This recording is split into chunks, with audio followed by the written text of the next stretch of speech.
Hello students, welcome to online class. BA third year हम अध्ययन कर रहे थे नगरों के वर्गीकरण का।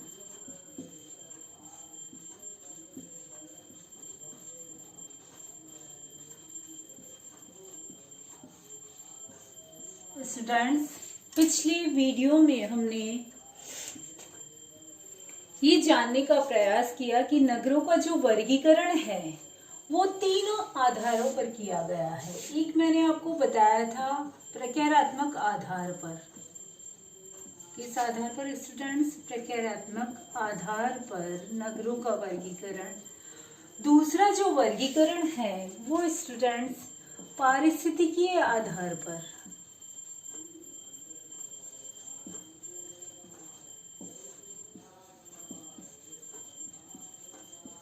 और तीसरा जो वर्गीकरण है नगरों का वो ऐतिहासिक आधार पर किया गया है स्टूडेंट्स।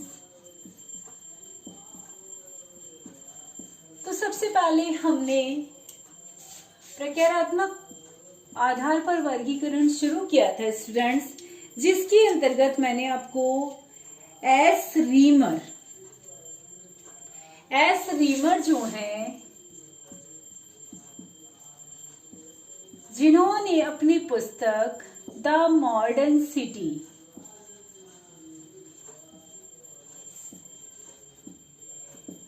के अंतर्गत प्रकारात्मक आधार पर जिन 5 नगरों का उल्लेख किया उसके बारे में हमने अध्ययन किया।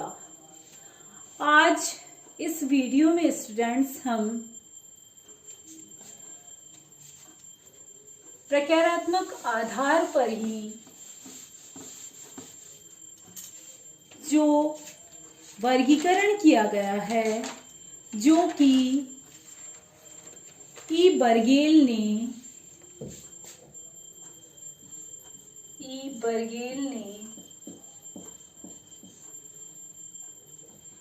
अपनी पुस्तक,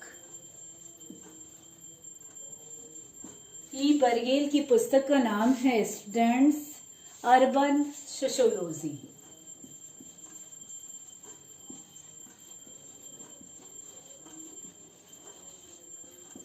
अर्बन सोशियोलॉजी के अंतर्गत उन्होंने नगरों के 7 प्रकारों का उल्लेख किया है। किस आधार पर? प्रकारात्मक आधार पर।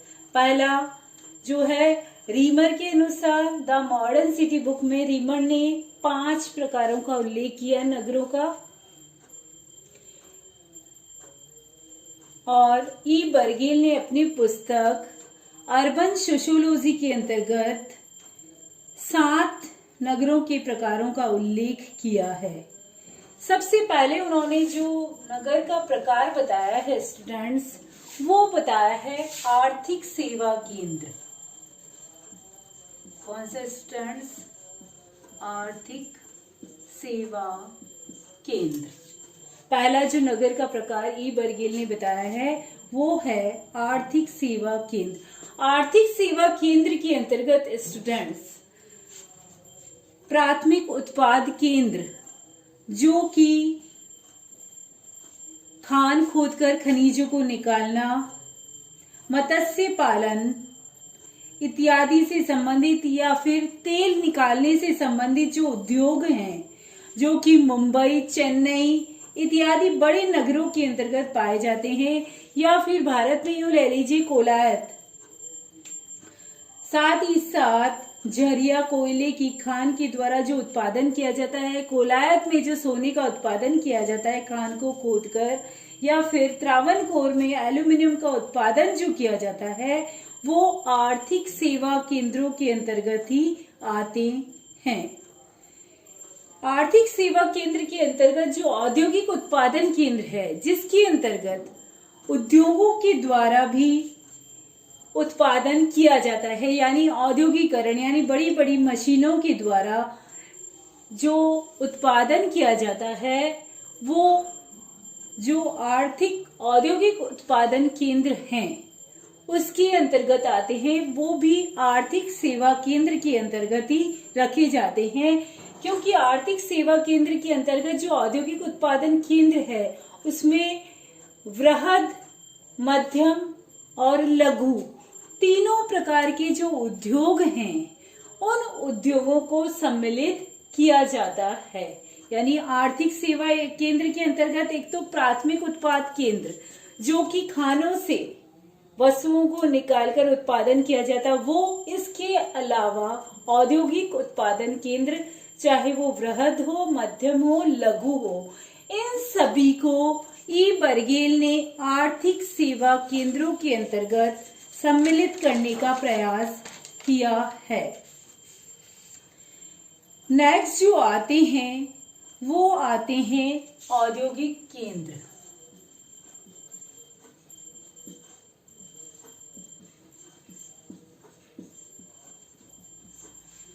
स्टूडेंट्स, औद्योगिक केंद्र जो हैं इसके अंतर्गत वे सभी नगर आते हैं जहां व्यापारिक गतिविधियां होती है।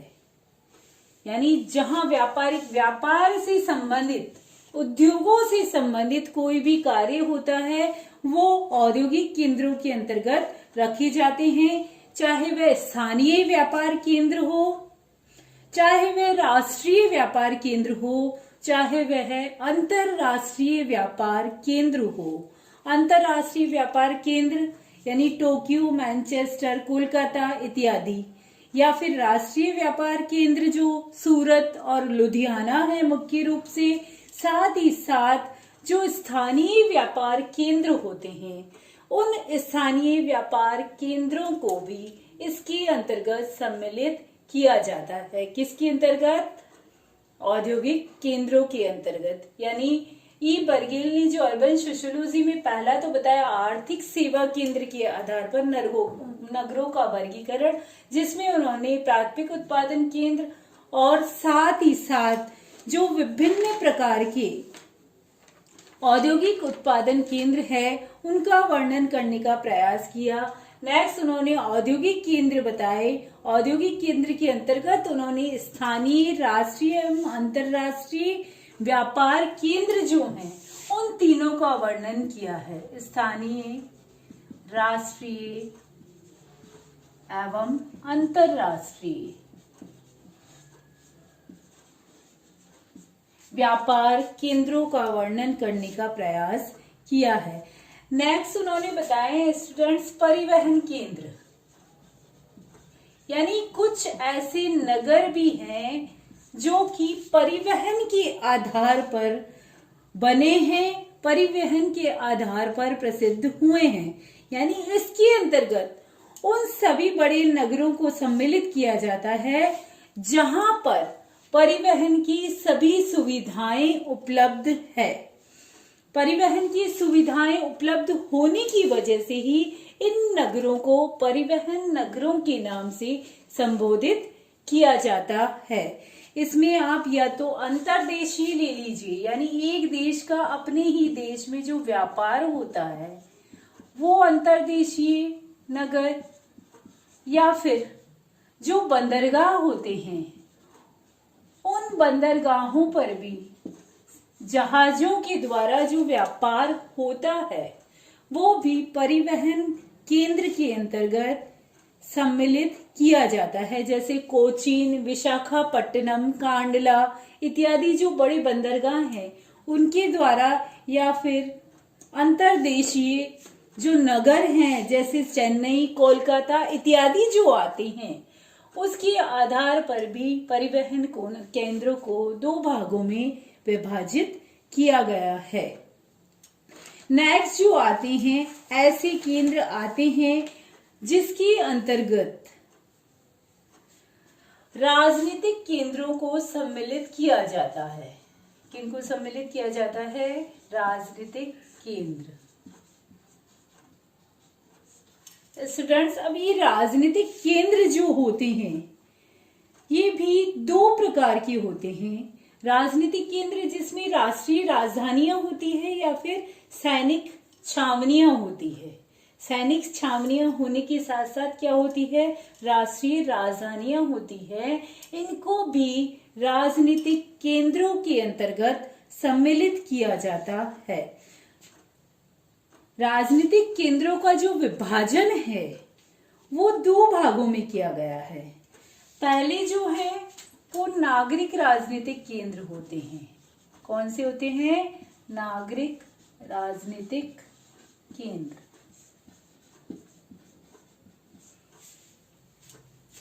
राजनीतिक केंद्र जो हैं वे हैं जहां पर सैनिक छावनियां होती है और विभिन्न नगरों की राजधानियां होती है। इसके पहले प्रकार में नागरिक राजनीतिक केंद्रों को सम्मिलित किया गया है, जिसके अंतर्गत अंतर्राष्ट्रीय केंद्र जैसे जेनेवा, पेरिस, दिल्ली वगैरह जो होते हैं वो आते हैं, या फिर जो राष्ट्रीय राजधानियां हैं मास्को, पेकिंग, काहिरा, बर्लिन इत्यादि भी सम्मिलित किए जाते हैं। प्रांतीय राजधानियां ले लीजिए आप, भोपाल और चंडीगढ़ जो है इत्यादि, उनको भी सम्मिलित किया जाता है। या फिर जो स्थानीय प्रशासकीय केंद्र होते हैं उन स्थानीय प्रशासकीय केंद्रों को भी नागरिक राजनीतिक केंद्रों के अंतर्गत सम्मिलित किया जाता है। तो इस प्रकार से नागरिक राजनीतिक केंद्र जो हैं कितने प्रकार के हो गए? अंतर्राष्ट्रीय केंद्र, राष्ट्रीय राजधानियां, प्रांतीय राजधानियां और साथ ही साथ स्थानीय प्रशासकीय केंद्र। इसका दूसरा प्रकार जो आता है वो भी इम्पोर्टेंट है। मैंने आपको बताया यहाँ क्या होती है, राजनीतिक केंद्रों के अंतर्गत सैनिक छावनियां भी होती है। तो दूसरे जो आते हैं वो आते हैं सैनिक राजनीतिक केंद्र। कौन से आते हैं? सैनिक राजनीतिक केंद्र। स्टूडेंट्स, अब ये जो सैनिक राजनीतिक केंद्र हैं इसके अंतर्गत जो आते हैं परकोटे वाले केंद्र भी आते हैं। परकोटे वाले केंद्र जो कि चारों तरफ से ऊंची ऊंची दीवारों से घिरे हुए होते हैं, उन्हें कौन सी केंद्रों के अंतर्गत रखा जाता है? परकोटे वाले केंद्रों के अंतर्गत रखा जाता है। प्राचीन काल में जो है अधिकतर राजनीतिक केंद्र जो होते थे इस प्रकार के ही बनाए जाते थे, जो कि चारों तरफ से परकोटे के द्वारा घिरे हुए होते थे। इनके कोई सैनिक शासक जो होते थे वो ही इन पर क्या किया करते थे? राज्य किया करते थे। किंतु वर्तमान में या यूं कह लीजिए आधुनिक काल में युद्ध कौशल में परिवर्तन आने से धीरे धीरे ये जो परकोटे वाले नगर थे ये निर्मित नहीं किए जाते थे। किंतु वर्तमान में भी हम देखें जैसे जिब्राल्टर और अदन जैसे जो देश हैं या जिब्राल्टर और अदन जैसे जो नगर हैं, ये वर्तमान में भी ऐसे नगरों के रूप में शेष बचे हैं जो कि सैनिक राजनीतिक केंद्रों के अंतर्गत या फिर परकोटे वाले नगरों के अंतर्गत आते हैं। इनमें कुछ नगर ऐसे भी होते हैं जो कि सैनिक शिक्षण के हिसाब से या सैनिक शिक्षण के केंद्र माने जाते हैं, यानी वहां छावनियां होती है। वहां छावनियों में सैनिकों को क्या दिया जाता है? प्रशिक्षण दिया जाता है।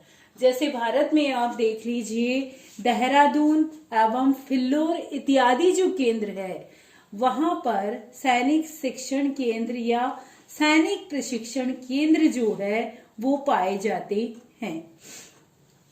नेक्स्ट जो आते हैं वो आते हैं सांस्कृतिक केंद्र।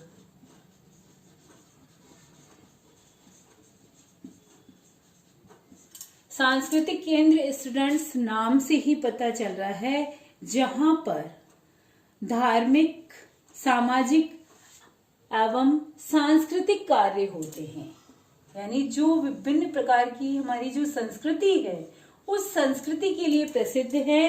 साथ ही साथ जहां पर धार्मिक, सामाजिक एवं सांस्कृतिक कार्य होते हैं उनके लिए प्रसिद्ध केंद्रों को सांस्कृतिक केंद्रों के नाम से जाना जाता है। यहाँ पर क्या होता है? एक तो धार्मिक प्रकार के कार्य होते हैं, साथ ही साथ तीर्थ यात्राएं इत्यादि भी जो है या फिर धर्म निरपेक्ष संस्कृति से संबंधित जो केंद्र होते हैं कौन से होते हैं धर्मनिरपेक्ष संस्कृति से संबंधित केंद्र? जैसे उच्च शिक्षा एवं अनुसंधान से संबंधित केंद्र, जैसे प्राचीन काल में कौन से थे? तक्षशिला एवं नालंदा विश्वविद्यालय, जिन्होंने हमारी संस्कृति का प्रचार प्रसार करने में अपनी महत्वपूर्ण भूमिका निभाई। या फिर शांति निकेतन, ये भी हमारी संस्कृति का प्रचार प्रसार करने में उच्च शिक्षा एवं अनुसंधान के प्रमुख केंद्र के लिए प्रसिद्ध रहे हैं। या फिर यदि विदेश में देख लीजिए तो इंग्लैंड में ऑक्सफोर्ड, कैम्ब्रिज विश्वविद्यालय जो हैं ऐसे रहे हैं जो कि सांस्कृतिक केंद्रों के रूप में जाने जाते रहे हैं। यहाँ जो है विशेष प्रकार की संस्कृति, उत्सव एवं त्योहार मनाए जाते हैं। जैसे लखनऊ को ले लीजिए तो लखनऊ भी अपनी विशेष संस्कृति के लिए प्रसिद्ध है। अमृतसर जो है, अमृतसर की दिवाली या फिर मथुरा की होली ले लीजिए, ये सब हमारी जो संस्कृति है उस संस्कृति के प्रतीक माने जाते हैं और ये सांस्कृतिक केंद्रों के रूप में विख्यात है। तो इस प्रकार से बर्गेल ने अपनी पुस्तक अर्बन सोशियोलॉजी में इस प्रकार के 5 नगरों का उल्लेख किया है। तो ये कौन से प्रकारात्मक आधार पर? इससे पहले एस रीमन ने जो 5 प्रकार के नगरों का वर्गीकरण किया वो भी प्रकारात्मक आधार पर ही वर्गीकरण किया गया है। किंतु स्टूडेंट्स, आर मैकेंजी जो एक महान समाजशास्त्री रहे हैं, इन्होंने, किन्ने? आर मैकेंजी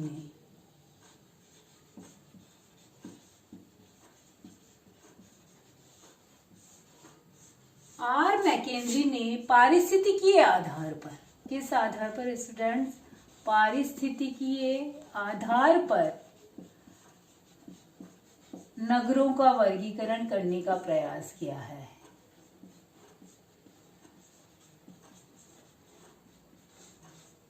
किसने? आर मैकेंजी ने। आर मैकेंजी ने पारिस्थितिकीय आधार पर नगरों का वर्गीकरण करने का प्रयास किया है। बर्गेल और एस रीमन ने प्रकारात्मक आधार पर नगरों का वर्गीकरण किया और उन्होंने नगरों को 5-5 प्रकारों में विभाजित किया था। आर मैकेंजी ने पारिस्थितिकीय आधार पर जो नगरों का वर्गीकरण किया है उसके अंतर्गत उन्होंने नगरों के 4 प्रकार बताए हैं। कितने प्रकार बताए हैं स्टूडेंट्स? नगरों के 4 प्रकार बताए हैं। पहला जो मुख्य प्रकार आता है वो आता है प्राथमिक सेवाओं वाले नगर। कौन से स्टूडेंट्स? प्राथमिक सेवाओं वाले नगर। यहाँ पर छोटे उद्योग या फिर खान से जो कोयला, सोना इत्यादि निकालकर जो कार्य किए जाते हैं वो हैं इस प्रकार के नगर प्राथमिक सेवाओं वाले नगर के अंतर्गत आते हैं। दूसरा वाणिज्यिक नगर, जहां पर क्या है? व्यापार वाणिज्य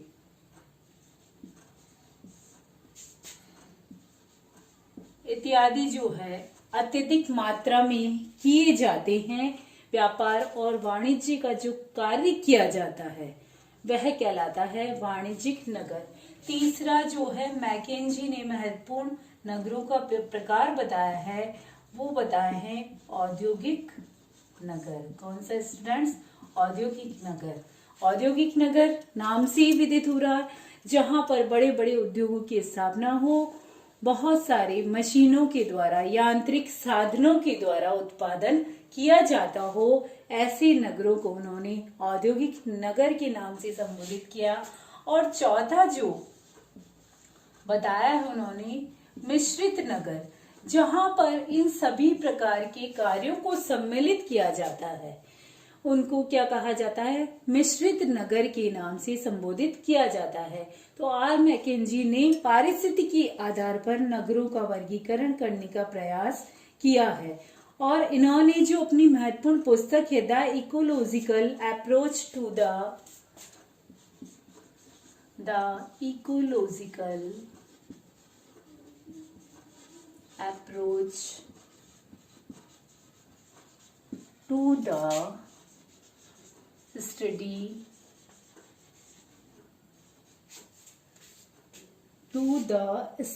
of human community.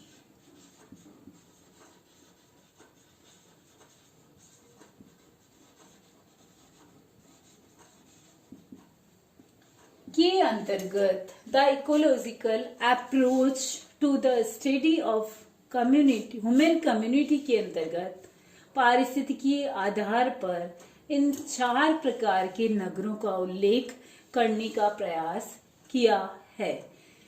नेक्स्ट हम देखते हैं स्टूडेंट्स, तीसरा मैंने बताया था ऐतिहासिक आधार पर नगरों का वर्गीकरण। कौन सा बताया था स्टूडेंट्स?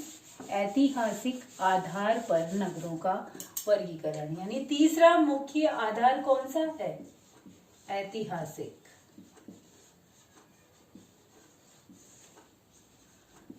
स्टूडेंट्स, ममफोर्ड जो हैं, ममफोर्ड समाजशास्त्री जो हैं, उन्होंने ऐतिहासिक आधार पर नगरों का वर्गीकरण करने का प्रयास किया है। किस आधार पर? ऐतिहासिक आधार पर नगरों का वर्गीकरण करने का प्रयास किया। किसने? ममफोर्ड ने। एक बार वापस रिवीजन करते हैं। एस रीमन ने प्रक्रियात्मक आधार पर 5 प्रकार के नगरों का उल्लेख किया। ई बर्गेल ने भी प्रक्रियात्मक आधार पर 5 प्रकार के नगरों का वर्गीकरण करने का उल्लेख किया। साथ ही साथ मैकेंजी का देखा था स्टूडेंट्स, उन्होंने पारिस्थितिकीय आधार पर नगरों को 5 भागों में विभाजित करने का प्रयास किया।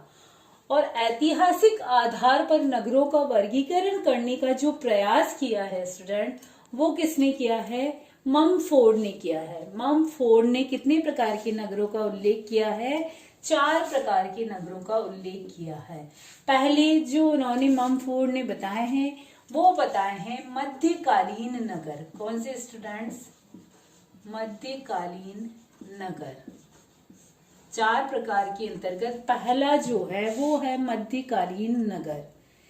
ये ऐसे नगर हैं स्टूडेंट्स जो कि चारों ओर से परकोटे से घिरे रहते हैं, यानी उसी प्रकार के हैं जैसे अपन ने परकोटे वाले नगर पढ़े, सैनिक छावनियां इत्यादि जो होती है उस प्रकार के नगर जो होते हैं, वैसे ही ये मध्यकालीन नगर होते हैं जो कि चारों ओर से परकोटों से घिरे रहते हैं। चारों ओर बड़ी बड़ी जो दीवारें हैं वो बनाई जाती है, किंतु धीरे धीरे समय के साथ साथ इनमें जैसा परिवर्तन हुआ तो ये व्यापार एवं वाणिज्य के महत्वपूर्ण केंद्र बनते चले गए तथा धीरे धीरे वहां पर यदि व्यापार और वाणिज्य शुरू हुआ स्टूडेंट्स, तो वहां पर नगरीकरण भी हुआ, औद्योगिकरण हुआ तो नगरीकरण भी हुआ, और नगरीकरण होने की वजह से वहां जनसंख्या का जो दबाव है वो दबाव बढ़ने लगा और धीरे धीरे ये नगर जो है विघटन की स्थिति की ओर पहुंच गए, यानी समाप्ति की स्थिति की ओर पहुंच गए। यानी मध्यकालीन नगर कैसे थे? परकोटे वाले थे, वहां वाणिज्य व्यापार का विकास हुआ, औद्योगिकरण का विकास हुआ, नगरीकरण का विकास हुआ, और जब जनसंख्या का दबाव बढ़ा तो जनसंख्या का दबाव बढ़ने की वजह से धीरे धीरे नगरों की समाप्ति होती गई। दूसरे जो नगर बताए हैं स्टूडेंट्स ममफोर्ड ने, वो बताए अवस्थित नगर। कौन से स्टूडेंट्स? अवस्थित नगर।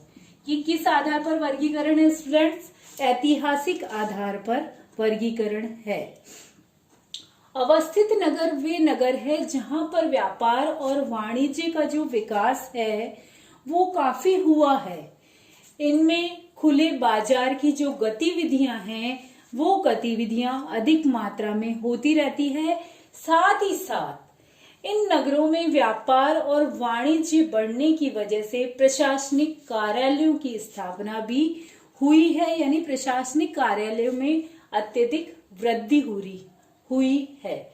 तो इस प्रकार से ऐसे नगर जहां पर व्यापार वाणिज्य का विकास होता है, साथ ही साथ खुले बाजार की गतिविधियों में वृद्धि होती है और इन बाजार की गतिविधियों में वृद्धि के साथ साथ यहाँ अनेक प्रशासनिक कार्यालयों की स्थापना होती है। तो ऐसे प्रकार के जो नगर हैं उन्हें ममफोर्ड ने अवस्थित नगर के नाम से संबोधित किया है। तीसरे महत्वपूर्ण नगर का जो प्रकार बताया स्टूडेंट ममफोर्ड ने वो बताया है औद्योगिक नगर। कौन से? औद्योगिक नगर। स्टूडेंट्स नाम से ही विदित हो रहा है इन नगरों में क्या है, ये नगर वर्तमान नगरों की तरह है, यानी वर्तमान नगरों की जो आधारशिला है वो आधारशिला इन नगरों के आधार पर ही रखी गई है। क्यों? क्योंकि यहाँ पर मशीनीकरण हुआ तो औद्योगिकरण हुआ और औद्योगिकरण के कारण धीरे धीरे यहाँ पर नगरों का विकास होने लगा। ग्रामीण जनसंख्या जो है कार्य करने के लिए ऐसे नगरों की ओर जाने लगी। क्यों? रोजगार की तलाश में। धीरे धीरे यहाँ पर जनसंख्या की वृद्धि होने लगी और जैसे ही जनसंख्या की वृद्धि हुई विभिन्न प्रकार की जो समस्याएं हैं, आवास से संबंधित समस्याएं, अपराध, बाल अपराध, गंदी बस्तियां इत्यादि जो अनेक प्रकार की समस्याएं हैं वो सभी समस्याएं जो हैं कहाँ प्रारंभ हुई? औद्योगिक नगरों के अंतर्गत प्रारंभ हुई। तो इस प्रकार से ये औद्योगिक नगर मशीनीकरण की वजह से अस्तित्व में आए, उद्योगों की स्थापना की वजह से अस्तित्व में आए, किंतु धीरे धीरे जब नगरीकरण हुआ, जनसंख्या में वृद्धि हुई तो यहाँ पर अनेक प्रकार की समस्याओं का उत्पन्न होना लाजमी था। अंतिम रूप से ममफोर्ड ने जो नगरों का प्रकार बताया स्टूडेंट्स वो बताया है विराट नगर। कौन से स्टूडेंट्स? विराट नगर। विराट नगर नाम से पता चल रहा है, विराट यानी बहुत बड़े नगर। ये नगर आकार की दृष्टि से और जनसंख्या की दृष्टि से, दोनों की दृष्टि से ही काफी बड़े होते हैं। इन नगरों को पूंजीवादी अर्थव्यवस्था का महत्वपूर्ण केंद्र माना जाता है। ये नगर पूंजीवादी व्यवस्था के साथ साथ व्यापार और वाणिज्य, शिक्षा, सुरक्षा व्यवस्था और विभिन्न जो हमारी राजनीतिक गतिविधियां होती है उन राजनीतिक गतिविधियों के भी प्रमुख केंद्र माने जाते हैं। इसके अंतर्गत आप दिल्ली, टोक्यो, रोम इत्यादि ऐसे नगर हैं जो कि विराट नगरों की श्रेणी में आते हैं। या फिर यूं कह लीजिए जो महानगर होते हैं, महानगर और विराट नगर जो हैं वो लगभग समान श्रेणी में आते हैं, क्योंकि यहाँ उद्योगों की, व्यापार और वाणिज्यता की जो है उच्चतम स्थिति जो है विद्यमान होती है। तो इस प्रकार से ऐतिहासिक आधार पर ममफोर्ड ने नगरों का वर्गीकरण प्रस्तुत किया है। तो स्टूडेंट्स नगरों की वर्गीकरण के अंतर्गत याद रखिएगा आप 3 आधार हैं, प्रकारात्मक आधार, पारिस्थितिकीय आधार और ऐतिहासिक आधार। तो इन तीनों आधार पर जो विभिन्न समाजशास्त्रियों ने नगरों का वर्गीकरण किया है वो अत्यंत ही महत्वपूर्ण माना जाता है।